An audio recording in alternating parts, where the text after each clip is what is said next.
Kameo Elements of Power is actually the very, very first Xbox 360 game, and it's an action-adventure game in which you play as this sort of fairy elf princess who gets to transform into a whole bunch of different, really odd creatures as she's trying to rescue her family from the evil troll king Thorn and her wicked sister Callus. So you get to go through these storybook-style environments, fighting lots and lots of surly characters and turning into all kinds of weird creatures and doing a bunch of really cool stuff.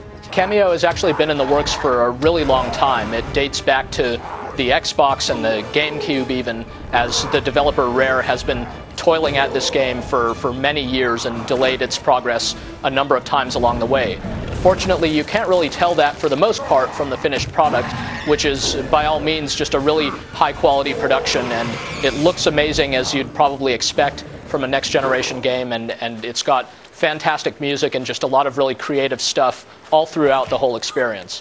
Kameo is actually kind of disjointed at first. It might not give you that great of a first impression because it just throws you right into this action level that certainly looks amazing but charges you with figuring out a lot of the most complex game mechanics in the game on your own without too much in the way of help. As Kameo, you can't really do all that much, but you can transform into all these different creatures which can do most of your fighting for you. And right from the start, you'll be transforming into this roly-poly elephant mole thing and this yeti that can throw icicles and impale trolls on his back, and combining their abilities in kind of crazy ways, as shifting between them in mid-jump and all kinds of stuff like that. Once you finally get past this level, for some reason only then are you put into the main tutorial proper, and suddenly it's teaching you how to look around and things that you've really figured out by the time you've gotten through this first level. So it's almost like the first level was tacked on in order to make the game start with more of a bang. Once you get past this disjointed opening, the game fortunately moves along at a much smoother pace and puts you through a whole bunch of different situations in a really satisfying manner. You pick up new creature forms pretty steadily along the way. There are a grand total of 10 of these things, so there's really a lot to play around with. And although each form doesn't have a ton of different moves, they're each just brimming with personality and definitely have their own unique flavor to them as they can help you get past different types of enemies and different types of obstacles as well. One of the cool things about Kameo is that it's got a lot of puzzle-solving elements to it, but it never stoops to sort of the traditional block-pushing or item-collecting type junk that a lot of these types of games use as filler. Instead, the puzzles are really combat-oriented and have a lot to do with how your different creatures attack and how they can fight different enemies. So you'll come up against enemies that you can't beat using a lot of your different forms, but intuitively you'll figure out that maybe if I go into my weird water squishy jellyfish form, I could put out this little fire imp and take him out that way. Things of that nature. Also, Kameo switches between these exploration-focused sequences where you're just kind of going around and figuring things out, to pure action sequences as you're fighting lots of enemies, to these Badlands sequences, which are much more epic in scale as you're trotting on horseback through literally thousands of different warring elf and troll forces. And these sequences aren't that long, but they're really cool looking and help to break apart the action and also set up some of the biggest and most impressive battles in the game. Kameo really is a showcase for the Xbox 360, so if you've been wondering whether next-generation games are really going to look all that much better, the answer is yes, they really do, if Kameo is any indication.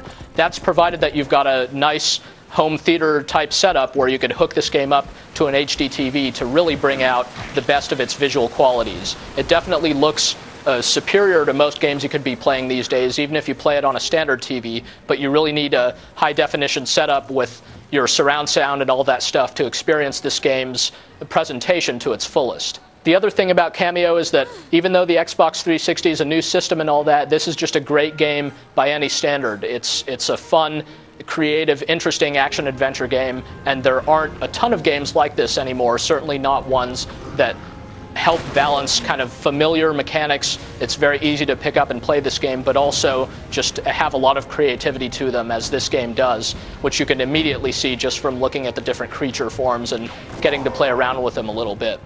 Kameo's got a lot of great moments in it, but probably the best of them are when you acquire the new creature forms, which come at you pretty fast and often.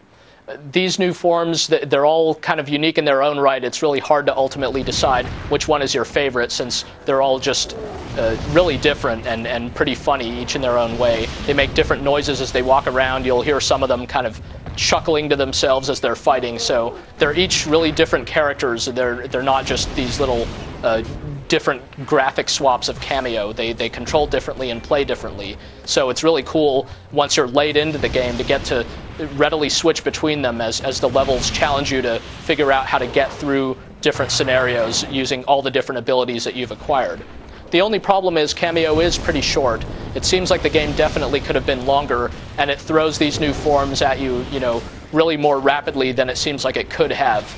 It's too bad that there aren't one or two more of these action sequences, especially considering how good the ones that are there actually are. Even though you've got 10 of these different forms by the end of the game, it's still really easy to switch between them. You can map 3 of them just to the face buttons on the controller, but you could also just press and hold a button to bring up this little wheel that lets you really quickly select any of the other ones that you don't have already mapped to one of the controller buttons.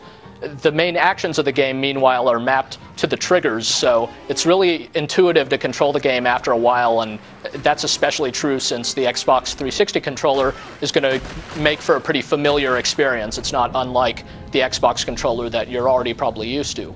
Once you're finished with Kameo after 8, maybe 10 hours, there's some more stuff that you could go back to. There are some hidden quests and little extras on the side. This is definitely one of those games where you can explore the environment and find some hidden secrets.